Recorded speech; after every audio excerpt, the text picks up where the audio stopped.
to Cognitia Podcast. Hello everyone and welcome back to the Cognitia Podcast. Every week we discuss something new and interesting from the emerging digital technologies, hoping to inspire our listeners to learn something new and advance in their careers. Every week we also receive all your amazing feedback and suggestions that drive us to keep going, bringing you one more interesting episode after another. So thank you to all our awesome listeners all over the world. In today's episode we talk about massive Microsoft outage that occurred on 19th July 2024. According to the Microsoft notification, CrowdStrike, an independent endpoint cybersecurity company, released a new software update that began affecting IT systems globally. Although this was not a Microsoft incident, but its biggest impact was on Microsoft ecosystem. Endpoint protection has been a buzzword in the world of cybersecurity for quite a bit now. Endpoint protection involves software running on local machines so they wouldn't run malicious software or any unintended code. It is like a more modern name for the good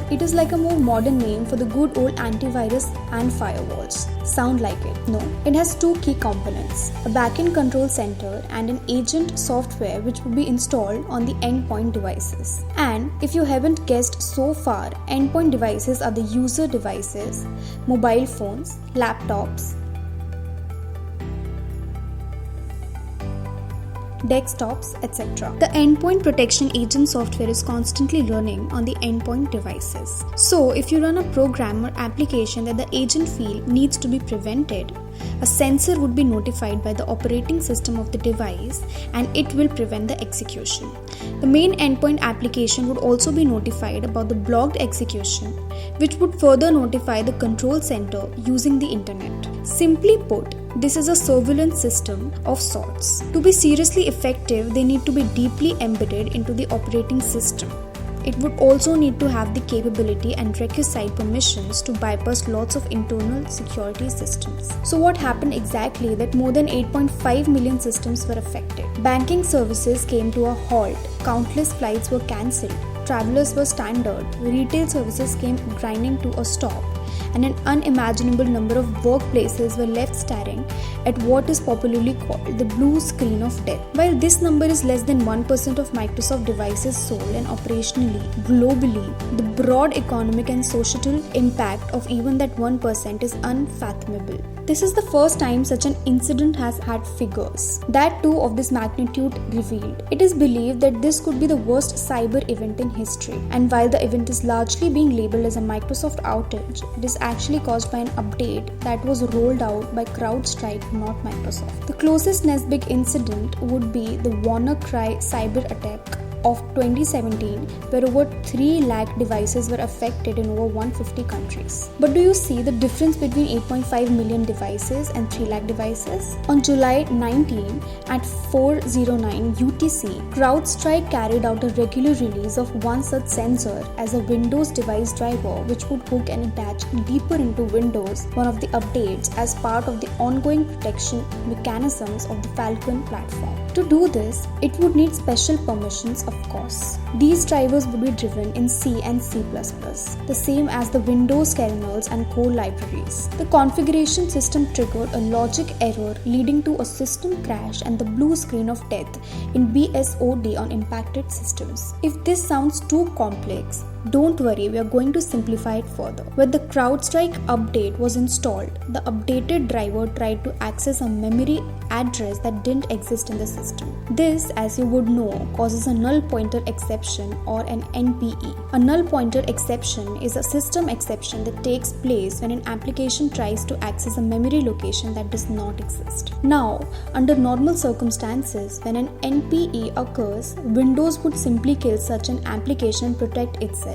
But in this case, it was through a CrowdStrike sensor, which, as we explained before, is so deeply nested in Windows and has the permission to bypass the safety mechanisms built in Windows that it took down the entire operating system. The drivers in question, after all, are not like the drivers you would install when you buy a new printer or a new webcam. Instead, they are a lot more sophisticated and they embed themselves much deeper into the system. They need to do so to function effectively as endpoint protection. So, wouldn't it be better if these risky software were written in, say, Rust or Go instead of C and C++?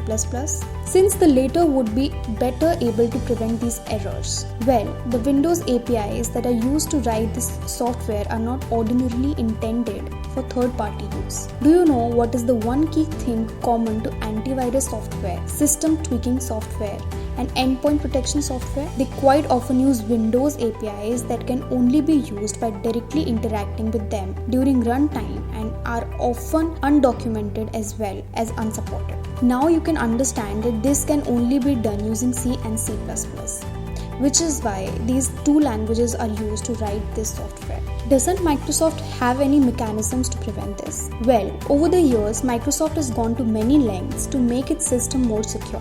Right from Windows XP to Windows 10, these security measures have been ramped up significantly. Also introduced the Windows Firewall and Windows Defender ages ago. Windows Defender is Microsoft's alternatives to CrowdStrike that does not depend on dangerous device drivers or risky implementations. Would a Linux operating system be safer than Windows in such scenarios? Not really. The entire principle that endpoint protection operates on requires it to nest or hook itself deep into the operating system. So, no matter which operating system you use, if you use endpoint protection, this is one risk you will always be footing. Could CrowdStrike have done something differently? Well, they could have employed stricter safeguards that are indispensable when building, rolling out, and operating such sensitive software as endpoint protection. Also, one of the most commonly known tenets of rollout updates, or rather a rolling out update 101, is never ever roll out on update on Friday. Like never, unless absolutely essential and critical. Even when you do, always have a rollback in place. What can you do to protect yourself? We'd say, rely on the security and safeguard provided by whatever operating system you're using instead of relying on third-party protections that essentially need to hook very, very deep into your operating system and require permissions to bypass the operating system's inbuilt safeguards. Security can't be an afterthought. It has to be built into the system, so count on that. Microsoft jumped into action immediately, maintained transparent communication with all stakeholders, but the damage was done. So it was disaster management in progress. They shared something that is definitely food for thought, and we would like to share it with all of you before we end the episode. This incident demonstrates the interconnected nature of our broad ecosystem. Global cloud providers, software platforms, security vendors, and other software vendors and customers. It's also a reminder of how important it is for all of us across the tech ecosystem to prioritize operating with safe deployment and disaster recovery using the mechanisms that exist. As we have seen over the last 2 days, we learn,